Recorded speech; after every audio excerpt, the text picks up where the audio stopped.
team études sup ou autodidacte, c'est une question intéressante. Je dirais les deux, parce que études sup, oui, nous avons tous fait des études supérieures à la fac. Alors ça, c'est super intéressant parce qu'on a quand même appris des choses. On a appris à structurer notre façon de penser, on a appris des notions théoriques notamment, hein, c'est vraiment important, ça c'est la fac qui l'a apporté. Après autodidacte, oui, parce que voilà, on est tous passionnés, on est tombé dedans quand on était petit et puis on est toujours dedans. Hein. C'est-à-dire que la passion, c'est on apprend tous les jours, ça c'est fondamental.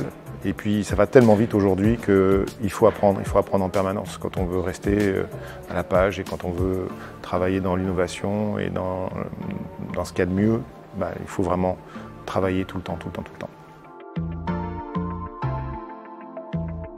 Ni l'un ni l'autre. Je dirais certainement pas élève modèle. Dissipé, pas trop. Passionné, élève passionné.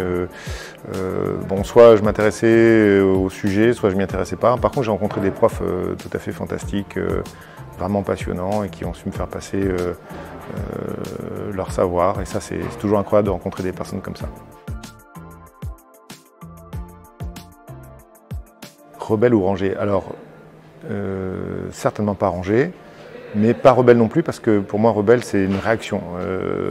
Non, je dirais plutôt, j'espère être un visionnaire, quelqu'un qui va justement voir des possibles et enclencher de l'énergie pour changer les choses, changer le statu quo, pour reprendre la phrase de Simon Sinek à propos d'Apple.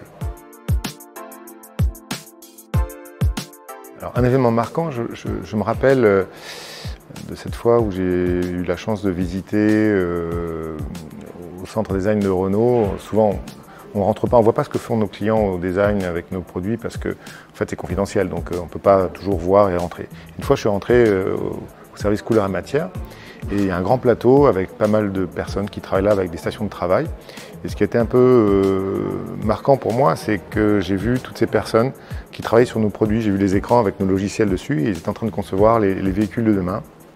Et ça m'a vraiment touché, surtout quand le responsable du service a signalé aux personnes qui travaillaient, regardez ici, il y a un des fondateurs de l'UMISCAF, et que les personnes sont venues en disant ouais, super, c'est génial votre logiciel, ça nous aide dans notre travail de tous les jours et on n'aurait pas pu y arriver si on n'avait pas eu votre produit.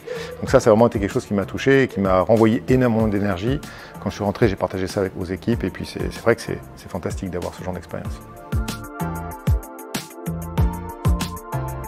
Alors, s'il fallait que je revive cette expérience, ça serait chouette, parce que je pourrais tout de suite me secouer et me dire lis 2 bouquins fondamentaux. Le premier, c'est Lean Startup de Eric Ries. Celui-là, tout start-upper doit le lire. Voilà. Si vous ne l'avez pas lu, lisez-le, c'est hyper important. Ça a changé ma façon de voir les choses, ça a changé ma façon de faire les choses, et au bout de 18 ans d'entreprise, donc c'est pas rien. C'est jamais trop tard pour changer et pour bien faire. Le deuxième bouquin aussi qui a participé à ce changement, c'est Mon empire dans un sac à dos de Stan Leloup, de la chaîne YouTube Marketing Mania, que je vous conseille vivement. C'est extraordinaire aussi.